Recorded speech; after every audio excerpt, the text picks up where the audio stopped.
अपने शताब्दी वर्ष में राष्ट्रीय स्वयंसेवक संघ 5 परिवर्तन इस विषय पर अपना लक्ष्य रखने वाला है। 5 परिवर्तन को प्रभावशाली तरीके से पहुंचाने वाला एक गीत मिलिंद राहटगावकर मला जे जे भावते ते सर्व इस यूट्यूब चैनल से प्रसारित हुआ है। भारतीय जनता पार्टी के सुप्रसिद्ध नेता संजय जी बंगाले 5 परिवर्तन के विषय पर अपने विचार और भारत युग निर्माण करे इस गीत पर अभिप्राय आपके समक्ष ला रहे हैं। आप सभी से अनुरोध है कि भारत युग निर्माण करे यह हिंदी गीत समूचे भारत में पहुंचाने के लिए सहयोग करें। धन्यवाद।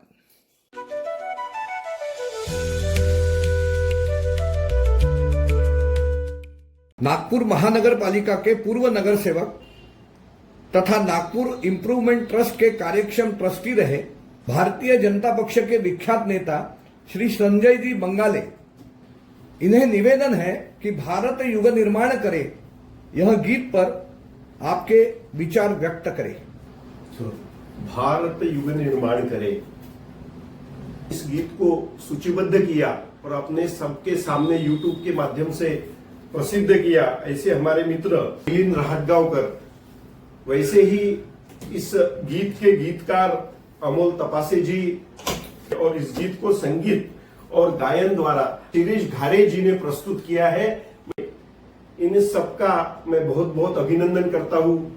हम सब जानते हैं कि भारतवर्ष में पिछले 100 साल से हिंदुत्व के लिए और भारत के विकास के लिए, भारत के परिवर्तन के लिए वैश्वीय संगठन राष्ट्रीय स्वयंसेवक संघ ने लगातार 100 साल से पंच परिवर्तन के लिए प्रयास किया और उस पंच परिवर्तन का जो सराहनीय प्रवास है, ये प्रवास 100 साल तक पूरा हुआ।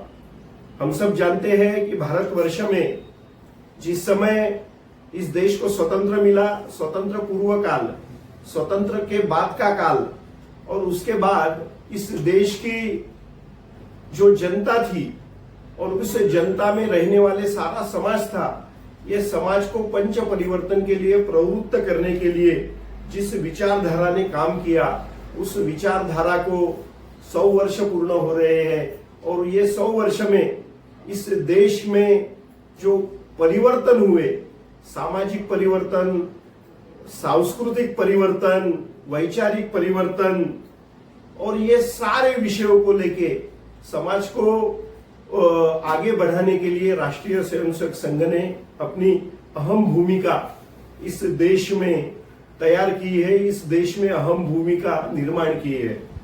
हम सब जानते हैं कि 142 करोड़ की जनसंख्या वाला भारत जो है, ये अलग अलग प्रांतों में, अलग अलग विचारधाराओं में, अलग अलग बोली भाषा में हुआ ये हमारा समाज था और ये समाज को विभिन्न प्रकार के आमिष द्वारा इस समाज को बड़े परिवर्तन समाज में किए जाते थे। धर्म परिवर्तन का विषय था, आर्थिक तौर पर एक समाज को पीछे गया गया, वैचारिक तौर पर पीछे रखा गया, राजनीतिक दृष्टिकोण से अस्थिर करने का प्रयास सतत इस देश में राजकीय नेताओं द्वारा किया गया। तो ये सब परिस्थिति में भारत को सुदृढ़ बनाने के लिए, भारत को धर्म आधारित हमारी जो संरचना है, ऋषि मुनियों द्वारा इस सनातन हिंदू धर्म संस्कृति की रक्षा करने के लिए इस समाज को आगे ले जाना और इस समाज को अपने पैर पर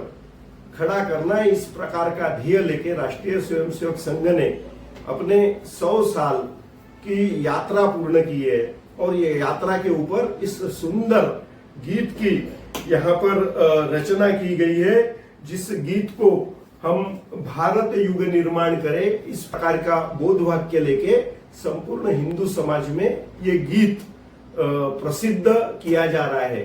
हम सब जानते हैं कि आज के सामने हमारे समाज को यदि सुदृढ़ बनाना है और समाज की जो संरचना है इसको सुरक्षित रखना है तो पंच परिवर्तन का महत्व हम सब ने ध्यान में लेने को होना। हम सब जानते हैं कि जिस परिवार में हम जन्मते हैं, ये विस्तृत हमारा जो परिवार है, ये एक संग रहे परिवार ये हमेशा शक्ति केंद्र होता है और परिवार की शक्ति जो है वो सामाजिक शक्ति बन जाती है।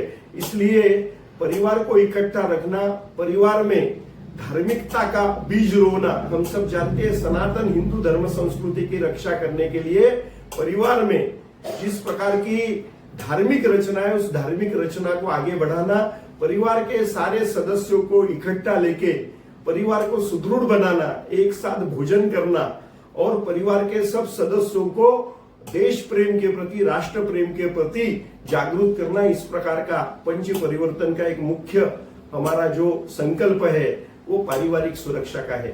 हम सब जानते हैं कि पर्यावरण की दृष्टिकोण से इतनी भीषण समस्या हमारे भारतवर्ष में तैयार हुई है, हम अभी नहीं जागे तो आगे जाके भविष्य में इस राष्ट्र को बहुत बड़ी हानि हो सकती है।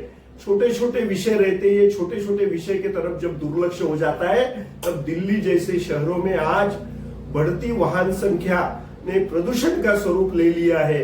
हमारे अनेक ग्रामों में हमारे हमारी जो नैसर्गिक संपदा है जो हमको हमारे सृष्टि ने दी हुई है, इस सांस्कृतिक संपदा और नैसर्गिक संपदा को नष्ट करने का काम मनुष्य कर रहा है। इसको रोकने के लिए संघ ने अग्रणी भूमिका ली है। उसमें पंच परिवर्तन में पर्यावरण इसका संरक्षण करना और पर्यावरण का संरक्षण करते समय अपने घर से उसका प्रारंभ करना, प्लास्टिक का वापर रोकना और वृक्षों का संवर्धन करना, इस प्रकार का प्रयास भी संघ कर रहा है। इसी के साथ साथ हम कुटुंब प्रबोधन, ये एक बहुत बड़ा विषय है। सामाजिक समरसता, जिस समाज में हम बंधे रहते हैं, हम सब जानते हैं कि समाज की रचना ये नैसर्गिक रूप से होती है। जिस बस्ती में, जिस गली में हम रहते हैं, उस गली में ये जरूरी नहीं है कि सिर्फ हमारे बंधु रहे, समाज का कोई भी अंग उस गली में रहता है। गली से बस्ती तैयार होती है, बस्ती से शहर तैयार होता है, शहर से जिला तैयार होता है और उससे राष्ट्र तैयार होता है। तो हमारे नगर में, हमारे बस्ती में रहने वाले सारे बंधु हमारे सगे परिवार के सदस्य हैं और उनके साथ रहकर उसको आगे ले जाना ये हमारा परम कर्तव्य है। सामाजिक समरसता में समाज के ऐसे वर्ग जो समाज के प्रगति से दूर है, हम सब जानते हैं कि पंडित दीनदयाल उपाध्याय ने एकात्म मानव रचना का आधारशिला जब रखी थी तब उसने कहा था कि मेरे भारतवर्ष में दलित, पीड़ित, शोषित और समाज के अंतिम तबके का आदमी जिस तक विकास नहीं पहुंचा है, ये अंतिम तबके के आदमी को सबसे ऊपर की परिवार में और सबसे ऊपर की परिधा में रहने वाला समाज अंतिम क्षण का समाज को हाथ देके जब तक उठाता नहीं और अपने गले से लगाता नहीं, तब तक सामाजिक समरसता देश में प्रस्तापित हो नहीं सकती है। और उसके ऊपर काम शुरू हुआ। आज हम ये देखते हैं कि समाज में परिवर्तन हुआ है।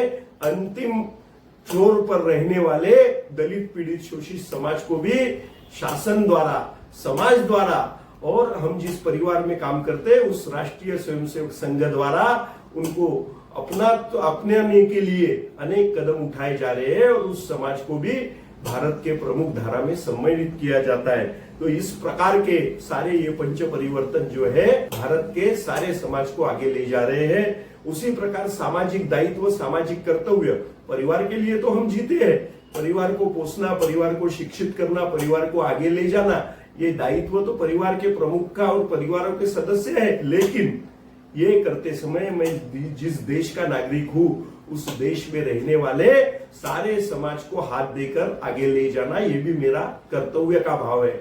और वो कर्तव्य का भाव सामाजिक कर्तव्य के रूप में मैं जब तक पूरा नहीं करता हूं तब तक समाज आगे नहीं बढ़ेगा। मैं रहता हूं उस नगर में कुछ ना कुछ सामाजिक दायित्व करना, कुछ भी प्रकार का काम करना।